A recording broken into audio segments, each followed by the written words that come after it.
అందరికీ మీ ఉషా టీచర్ నమస్కారాలు తెలియజేస్తుంది. నెక్స్ట్ మనం చెప్పే హీరో ఎవరో తెలుసా? ఆరతి సాహా.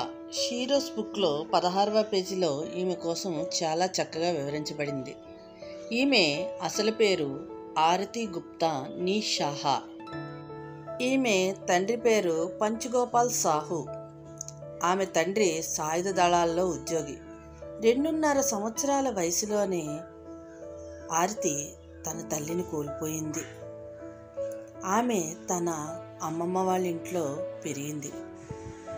4 ఏళ్ల వయసులో మామతో కలిసి చంప్తల్ ఘాట్ స్నానానికి వెళ్ళి ఈత నేర్చుకుంది. తన కుమార్తెకు స్విమ్మింగ్పై ఉన్న ఆసక్తిని గమనించిన పంచగోపాల్ సాహు తన కుమార్తెను హత్కోలా స్విమ్మింగ్ క్లబ్లో చేర్పించాడు.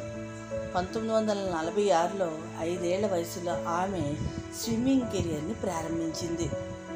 శైలేంద్ర స్మారక స్విమ్మింగ్ పోటీల్లో బంగారు పతకాన్ని కూడా తొలిసారిగా గెలుచుకుందన్నమాట.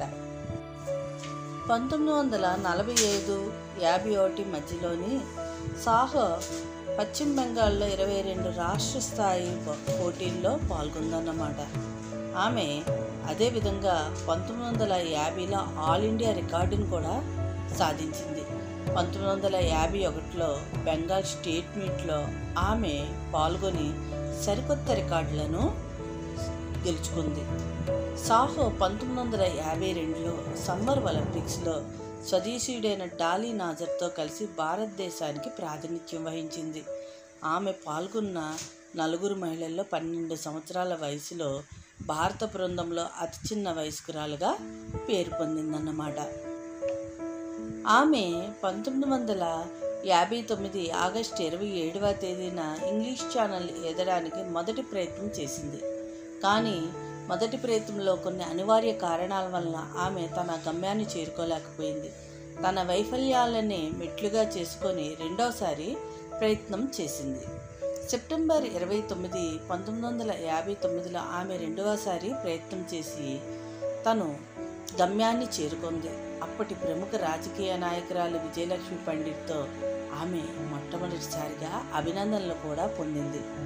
ఇంకా సన్మానాలకు వస్తే సాహో 1960లోని పద్మశ్రీ అవార్డు లభించిందన్నమాట.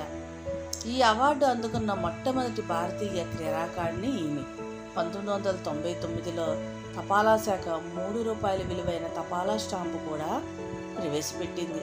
1996లో ఆమె నివసించిన నివాసానికి సమీపంలో ఆరతి సాహు ప్రతిమను కూడా నిర్మించారు. చూసారా, ఈమె తన విజయాల్ని ఎంత చక్కగా పట్టుదలతోనే తన గమ్యాల్ని చేరుకుందో. పట్టుదల ఉంటే సాధించలేదంటూ ఏటీ లేదని తను నిరూపించుకుంది. So really great. Hats off to Aarti Sahu. మరిన్ని వీడియోల కోసం నా ఛానల్ని సబ్స్క్రైబ్ చేయడం మర్చిపోకండి. ఇట్లు మీ ఉషా టీచర్.